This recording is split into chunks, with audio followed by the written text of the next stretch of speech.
You meet her and something feels different. There's a pull you can't explain, a chemistry that seems almost unfair in its intensity. She looks at you like she sees something others missed. She opens up faster than you expected. She tells you things, deep things, things about her past, her pain, her fears, and you think, this is it. This is connection. This is real. Fast forward 3 months. You're exhausted, confused, walking on eggshells in your own relationship. The woman who once looked at you with adoration now looks at you with suspicion. The chemistry that felt magical now feels volatile. Every time things get good, she finds a reason to blow them up. Every time you get close, she creates distance. Every time you prove you're trustworthy, she invents new tests. And you're sitting there wondering, what happened? What did I do wrong? How did the best connection of my life turn into the most draining experience I've ever had? I'm going to tell you what happened. You got involved with a woman carrying a father wound. And that wound has an agenda you never agreed to. It will test you, push you, provoke you, and exhaust you until you either break or walk away. And today, we're going to understand exactly how this works so you can recognize it, survive it, and make informed decisions about whether to stay or go. Let me start at the beginning. Not your beginning with her beginning with men. Because everything that's happening in your relationship was programmed decades before you showed up. A father wound forms in childhood when the primary male figure, usually the father, but sometimes a stepfather, grandfather, or significant male caretaker, fails to provide consistent emotional presence. This failure can take many forms. He might have been physically absent. He might have been present but emotionally unavailable. He might have been inconsistent, loving one day, cold the next. He might have been critical, impossible to please, withdrawn, addicted, or simply checked out. The specific form matters less than the effect. A little girl is learning in her most formative years what to expect from men. And what she learns from an inconsistent or absent father is this: male love is unreliable. Male presence is temporary. Male approval must be constantly earned and can be revoked without warning. Closeness with men is dangerous because they leave, they withdraw, they disappoint. This isn't a conscious belief. She won't tell you this on the first date. She probably doesn't even know she believes it, but it's written into her nervous system. It's the operating code running beneath every interaction she has with men, and it will shape everything about how she relates to you. Now here's where it gets counterintuitive. You'd think a woman who experienced emotional absence from her father would crave stability, would be drawn to reliable men, would appreciate consistency when she finally finds it. But that's not how psychology works. We don't automatically gravitate toward what's healthy. We gravitate toward what's familiar. And for a woman with a father wound, chaos is familiar. Instability is familiar. Having to work for love, never quite knowing where she stands, bracing for disappointment. That's the emotional landscape she knows. So when you show up as a stable, reliable, emotionally available man, something strange happens. At first, she's attracted. This is what she always wanted, right? A man who actually shows up. A man who calls when he says he will. A man who's consistent. But as you continue being that man, her nervous system starts to rebel because stability doesn't feel safe to her. Stability feels suspicious. It feels like the calm before the storm. It feels like something terrible is about to happen because in her experience, good things don't last. This is the first major dynamic you need to understand. Your consistency triggers her anxiety, not her comfort. The more reliable you are, the more her unconscious mind prepares for betrayal. She's not thinking this consciously. She's not sitting there deciding to be suspicious. Her body is doing it automatically based on decades of conditioning. Peace feels dangerous because peace always preceded abandonment before. And so she does something that seems crazy from the outside. She creates instability. She picks a fight. She finds something to criticize. She manufactures drama out of nothing. Why? Because chaos is what she knows how to navigate. Chaos is where she feels competent. The calm you're providing is unfamiliar territory, and her system wants to return to known ground. So she drags the relationship back into familiar dysfunction, not because she wants to, but because her nervous system demands it. Let me describe what this looks like in practice. You have a great weekend together. Really great. Deep conversations, genuine connection, maybe the best time you've had as a couple. You go to bed thinking, this is what I wanted. We're finally in a good place. You wake up the next morning and she's distant, cold, something's wrong. You ask what's going on, and she has a complaint you've never heard before. Or she's suddenly upset about something from 2 weeks ago. Or she's picking apart something minor until it becomes a major issue. You're blindsided. Everything was perfect 12 hours ago. What changed? The answer is the perfection itself is what changed things. The closeness triggered her.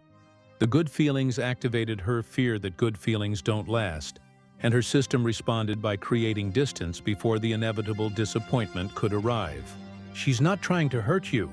She's trying to protect herself from being hurt by you preemptively, unconsciously, self-defeatingly. This is what I call conflict as emotional regulation. For a woman with a father wound, arguments serve a function that has nothing to do with the content of the argument. The function is to regulate her emotional state. When things feel too good, too safe, too close, her system becomes dysregulated. The anxiety rises and conflict brings relief. It returns her to familiar emotional territory where she knows the rules and can anticipate what happens next. You'll notice the pattern if you pay attention. Good moments followed immediately by manufactured crisis. Intimacy followed by withdrawal. Expressions of love followed by accusations. It's not random, it's a cycle. And the cycle serves the purpose of keeping her at a safe emotional distance, close enough to receive validation, far enough to avoid the vulnerability that terrifies her. Let me talk about another component of the father wound, the confusion between attention and connection. When a little girl doesn't receive consistent emotional presence from her father, she learns to seek validation in other ways. She learns that attention, being noticed, being desired, being wanted, feels similar enough to love that it can substitute. It's not the same thing, but when you're starving, you don't distinguish between nutrition and calories. You just eat whatever's available. This creates a pattern where she seeks attention to fill the void that should have been filled by secure attachment. And the easiest way to get attention, she discovers, is through desirability, through being attractive, through eliciting desire. She learns to use her sexuality as currency, not because she's shallow, but because desire was the most reliable source of male attention available to her.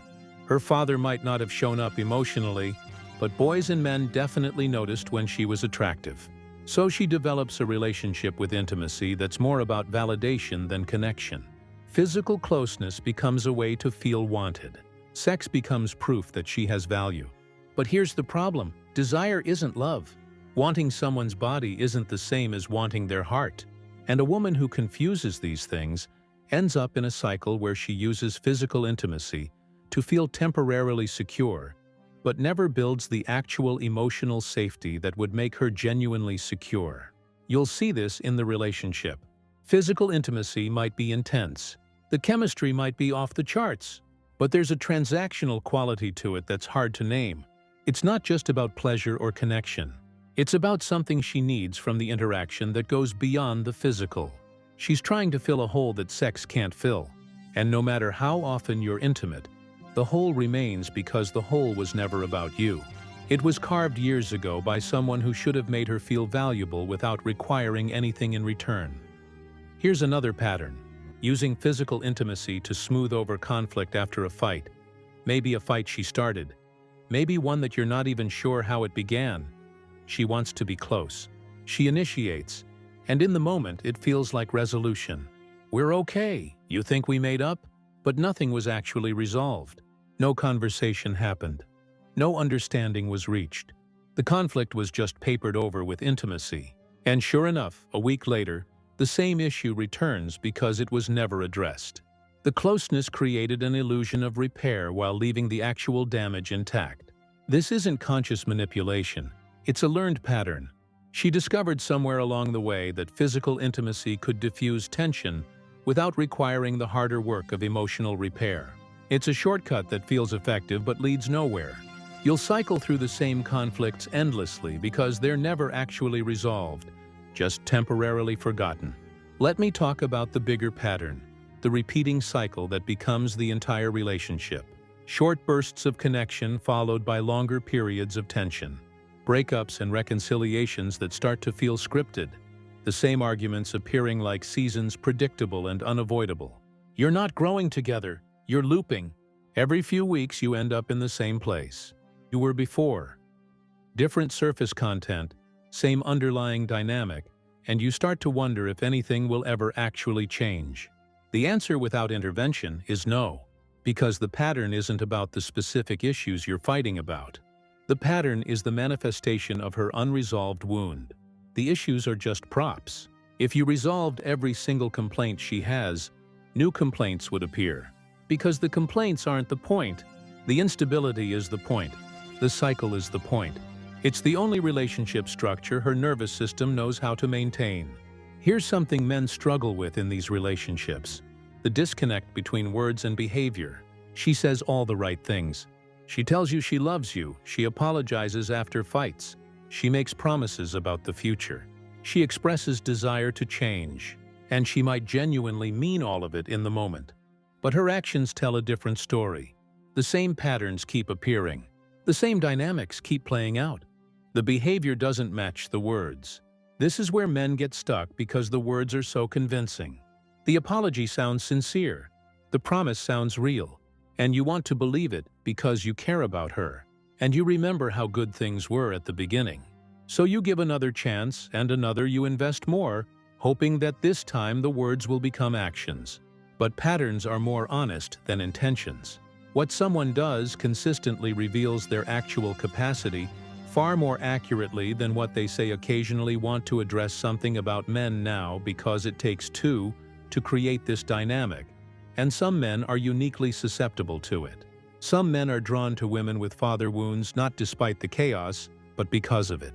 These are men who have their own wounds, often related to feeling needed, feeling purposeful, feeling like they can fix things. The chaos gives them a role. The instability gives them a mission. They become the rescuer, the fixer, the one who can finally give her the stability she needs. It feels noble. It feels meaningful. It feels like love, but it's not love. It's codependency dressed in romantic clothing.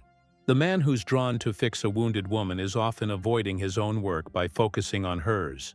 He gets to feel important, capable, needed, all without addressing his own internal void. And the relationship becomes a mutual dysfunction, where both parties are using each other to avoid facing themselves. If you recognize yourself in this, I need you to hear something uncomfortable. You're not helping her by staying in a cycle of chaos and repair. You're enabling it. Your presence allows the pattern to continue without consequences. Your forgiveness teaches her that her behavior has no cost. Your continued investment says that she can test you indefinitely without losing you. You think you're being loving, but you're actually preventing the very growth you want to see. Here's something else men need to understand about attraction patterns. A woman with a father wound is often not attracted to stability, at least not reliably. She's attracted to what's familiar. And what's familiar is often men who echo the original wound. Emotionally unavailable men, inconsistent men, men who can't quite be pinned down. Men who feel exciting precisely because they trigger the same anxiety she felt as a child. This is why she might have a history of choosing men who treat her poorly, while overlooking men who treat her well. It's not that she's stupid or masochistic. It's that the good men don't feel right to her. They don't activate her nervous system the way the unavailable men do. The stable guy feels boring. The unpredictable guy feels magnetic. She confuses activation for attraction, anxiety for chemistry, dysfunction for depth. And you, if you're the stable guy, find yourself in an impossible position. If you stay stable, you're not activating her. If you become unpredictable to activate her, you're becoming someone you're not and feeding a dynamic that isn't healthy. There's no version of you that wins this game because the game is rigged. She's not actually evaluating you as a partner. She's unconsciously trying to recreate a childhood dynamic, and you're being cast in a role that was written before you were born. Let me talk about boundaries, because this is where truth gets revealed. How a woman responds to boundaries tells you everything you need to know about her readiness for a real relationship. A healthy woman might not like your boundaries. She might push back. She might feel disappointed when you say no, but she respects them. She doesn't see limits as rejection. She doesn't punish you for having standards.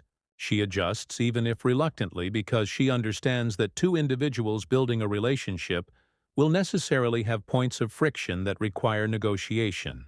A woman with an active, unaddressed father won't respond to boundaries as if they're attacks. Limits feel like abandonment.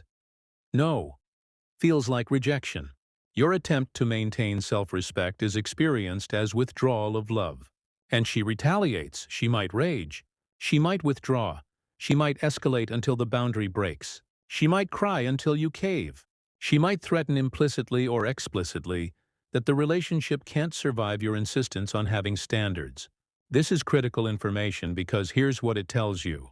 She cannot tolerate a man who maintains himself. She needs you to be consumed by the relationship available on demand, willing to sacrifice your boundaries to soothe her anxiety. A partnership of two whole individuals is not possible here. Only a merger, where one absorbs the other, and that one will be you. What you see during conflict, especially conflict you didn't cause, reveals her true state far more accurately than what you see during good times. Anyone can be pleasant when things are easy. But how does she handle disagreement? Does she fight fair? Does she stay on topic? Does she listen or only reload? Does she take accountability or only deflect? Does she respect you even while disagreeing? If the answer to these questions is consistently no, you're seeing who she actually is underneath the charm that attracted you initially. The charm is real, but so is this, and this is what you'll live with daily. This is what will erode you over years. Not the good moments you remember, but the reactive, disrespecting moments that repeat over and over because the pattern is unbroken. Let me talk about what healing actually looks like. Because I don't want to leave you with hopelessness. Father wounds can be healed. Women can grow past these patterns. Relationships can be repaired if certain conditions are met. First condition, she has to recognize the pattern. Not intellectually, as an interesting theory about her childhood, but viscerally. She has to see how her history is sabotaging her present.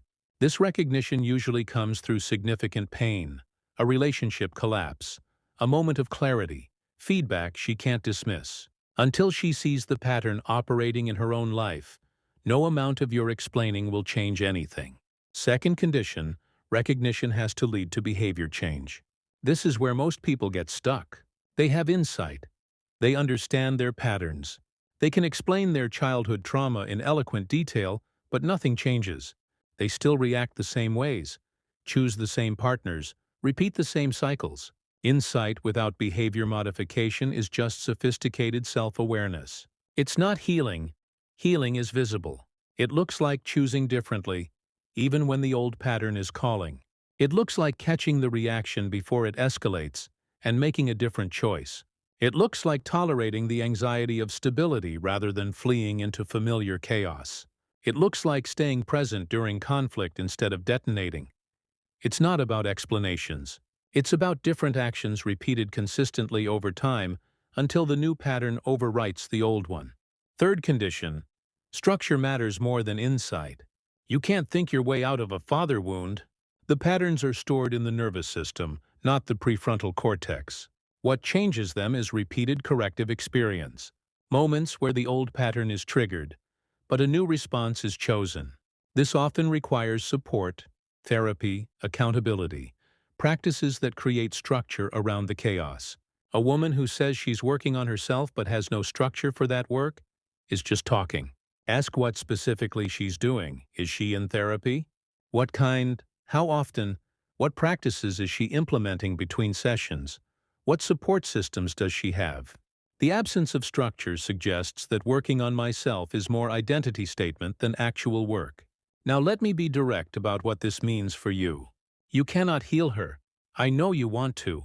I know it feels like if you just love her enough, stay long enough, prove yourself thoroughly enough, she'll finally feel safe and the patterns will melt away. This is a fantasy. Healing is her work, not yours. Your love cannot substitute for her effort. Your consistency cannot reprogram her nervous system. Your presence cannot fix what your presence didn't cause.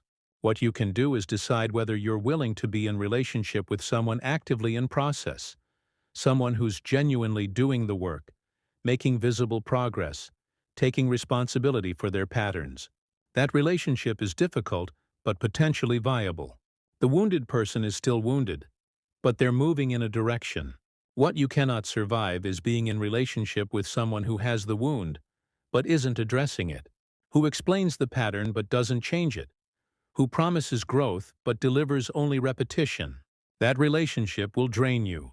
You'll pour yourself into someone who cannot receive what you're offering, and you'll emerge years later wondering where your life